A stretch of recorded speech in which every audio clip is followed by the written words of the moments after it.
کی کل 5 قسمیں ہیں۔ ایک قتل عمد ہوتا ہے، دوسرا قتل خطا ہوتا ہے، تیسرا قتل شبہ خطا ہوتا ہے، پھر آگے قتل سبب ہوتا ہے، ایک قتل شبہ عمد ہوتا ہے۔ تو یہ کل 5 قسمیں ہیں قتل کی، جن کے احکامات بیان ہو گئے تھے کہ جو قتل خطا ہے اگر کسی سے ہو گیا تو اللہ کا حق یہ ہے کہ اس کو کفارہ ادا کرنا پڑے گا اور دیت دینی پڑے گی۔ جو مقتول کے ورثاء ہیں ان کو دیت بھی دینا پڑے گی۔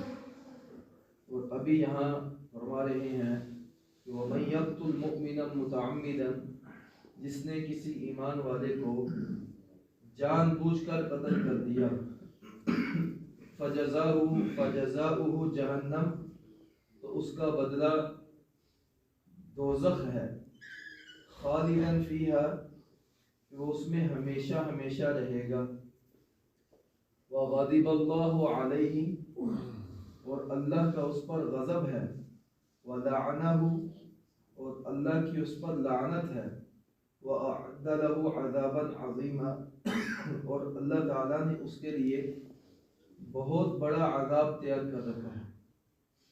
کسی نے جان بوجھ کر قتل کر دیا تو قصاصاً اس کو بدلے میں بطور قصاص قتل کیا جائے گا، اور آخرت میں کیا ہوگا کہ اللہ کا اس پر غضب ہوگا اور اللہ کی لعنت ہوگی۔ وہ ظاہر سی بات ہے، جس پر اللہ کا غضب اور اللہ کی لعنت ہو وہ دوزخ میں جائے گا۔ کسی مسلمان کو قتل کرنا یہ حقوق العباد میں سب سے بڑا گناہ ہے۔ کسی مسلمان کو جان بوجھ کر ایمان والے کو قتل کر دینا یہ حقوق العباد میں سب سے بڑا گناہ ہے۔ فرمایا کہ کل قیامت والے دن حقوق العباد میں سب سے پہلے قتل ناحق کے بارے میں پوچھا جائے گا کہ کسی آدمی کو ناحق قتل کیوں کیا، اور کسی کو ناحق قتل کرنا ایسے ہے فَكَأَنَّمَا قَتَلَ النَّاسَ جَمِيعًا، ایک آدمی کا قتل ساری انسانیت کا قتل ہے، اور ایک انسان کی جان بچانا، مسلمان کی جان بچانا، وہ ایسے ہے جیسے ساری انسانیت کی جان بچائی۔ تو بہرحال حقوق العباد میں سب سے بڑا گناہ یہ کسی کو ناحق قتل کر دینا ہے۔ جس طرح جو اللہ کے حقوق ہیں اس میں شرک یہ سب سے بڑا گناہ ہے کہ شرک کی معافی نہیں ہے، باقی سارے گناہوں کی اللہ معاف فرما دیں گے۔ حتیٰ کہ ایک حدیث شریف کے اندر آیا ہے کہ ایک آدمی سے حضور صلی اللہ علیہ وسلم نے کسی شخص کو کوئی کام کہا، کسی کام کے بارے میں پوچھا، اس نے آگے سے کہہ دیا کہ ما شاء اللہ و ما شئت،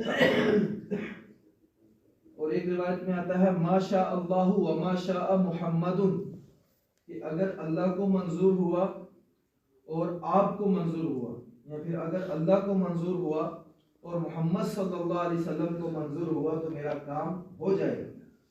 تو حضور صلی اللہ علیہ وسلم نے فرمایا اجعلتنی للہ ندا، کیا تو نے مجھے اللہ کا شریک بنا دیا ہے؟ کیا تو نے مجھے اللہ کا شریک بنا دیا ہے؟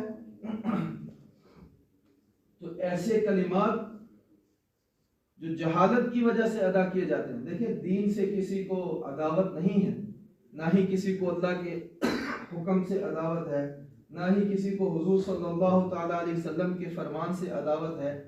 ایسے جو کلمات آدمی زبان سے بعض دفعہ نکالتا ہے تو وہ جہالت کی وجہ سے نکالتا ہے، کسی ایمان والے کو دین سے عداوت نہیں ہے۔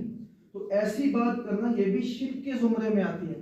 بھئی ہم کہتے ہیں بھئی جو اللہ کے رسول کا حکم ہوئے تھا، جو اگر اللہ اور اللہ کے رسول کا حکم ہوا تو میرا فلاں کام ہو جائے گا، اگر اللہ اور اللہ کے رسول کا حکم ہوا تو مجھے تجارت میں نفع ہو جائے گا، اگر اللہ اور اللہ کے رسول کا حکم ہوا تو قید سے رہائی ہو جائے گی، اگر اللہ اور اللہ کے رسول کا حکم ہوا تو بیٹا مل جائے گا، اگر اللہ اور اللہ کے رسول کا حکم ہوا تو امتحان میں کامیابی ہو جائے گی۔ تو یہ جو ہوتا ہے اللہ کی ذات میں بھی شرک، اللہ کی صفات میں شرک اور اللہ کی افعال میں شرک، تینوں چیزوں کے شرک یہ شرک کے زمرے میں آتا ہے۔ اور یہ جو اللہ کی مشیت اور اللہ کا ارادہ ہے یہ اللہ کی صفات میں کے اندر آتا ہے۔ تو اللہ کی صفات میں بھی اللہ کا کوئی، نہ اللہ کی ذات میں اللہ کا کوئی شریک ہے، نہ اللہ کی صفات میں کوئی اس کا شریک ہے، نہ ہی اللہ کے افعال میں اس کا کوئی شریک ہے۔ تو مشیت اور ارادہ یہ کس کی صفت ہے؟ یہ اللہ کی صفت ہے، اس میں بھی اللہ کے ساتھ اس کا کوئی شریک نہیں۔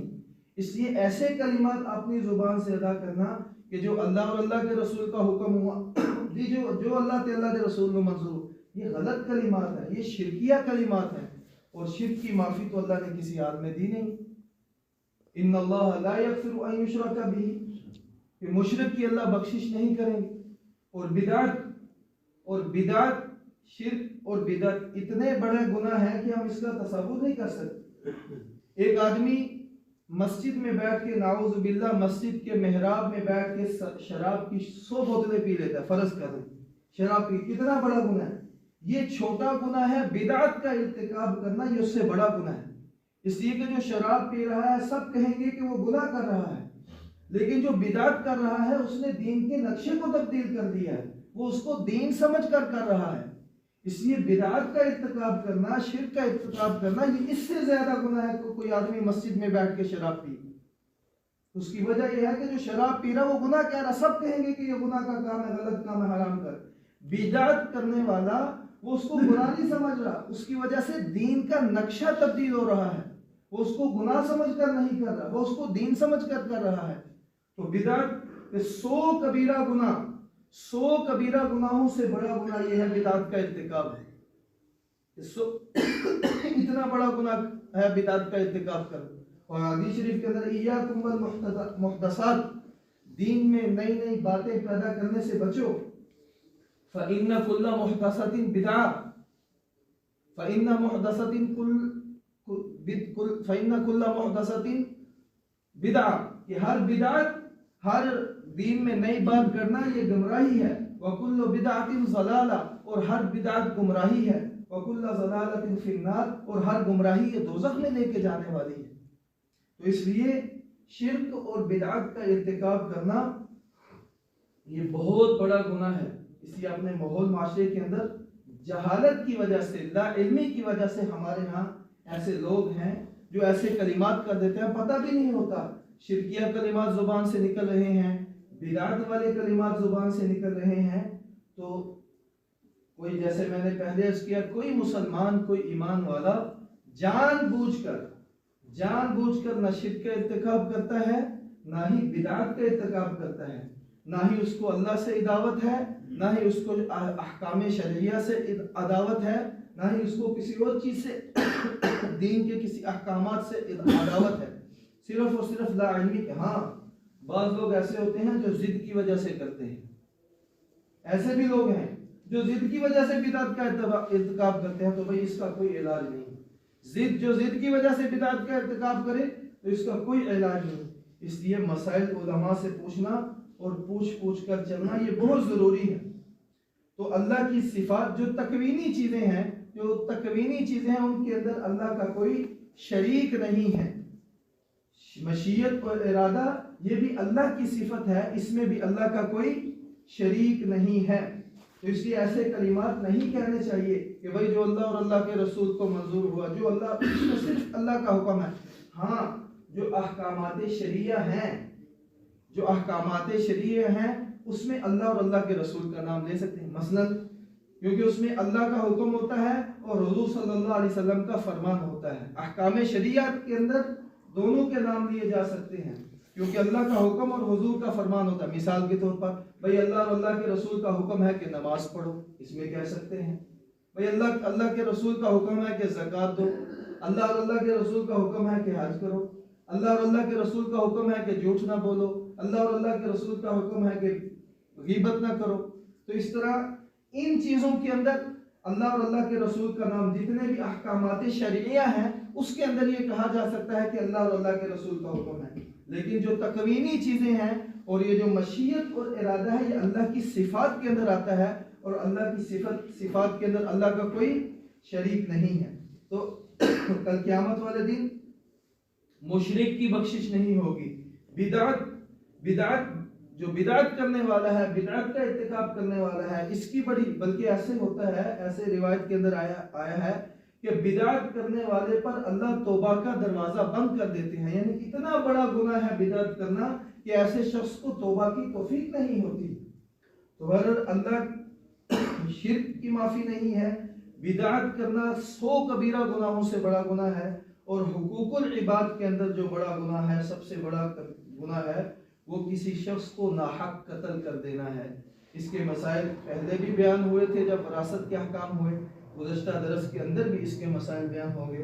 تو کیا فرمایا، وَمَن يَقْتُلْ مُؤْمِنًا مُتَعَمِّدًا، جو شخص کسی ایمان والے کو جان بوجھ کر قتل کرے گا، فَجَزَاؤُهُ جَهَنَّمْ، تو اس کا بدلہ دوزخ ہے، خالداً فیہا، وہ اس میں ہمیشہ رہے گا، وغضب اللہ علیہ، اور اللہ کی اس پر ناراضگی ہے، اللہ کا اس پر غضب ہے، ولعنہ، اور اللہ کی اس پر لعنت ہے۔ ظاہری بات ہے جس پر اللہ کا غضب ہو، اللہ کی لعنت ہو، وہ تو دوزخ کے اندر جائے گا۔ وَأَعَدَّ لَهُ عَذَابًا عَظِيمًا، اور اللہ تعالیٰ نے ایسے شخص کے لیے بڑا عذاب تیار کر رکھا ہے۔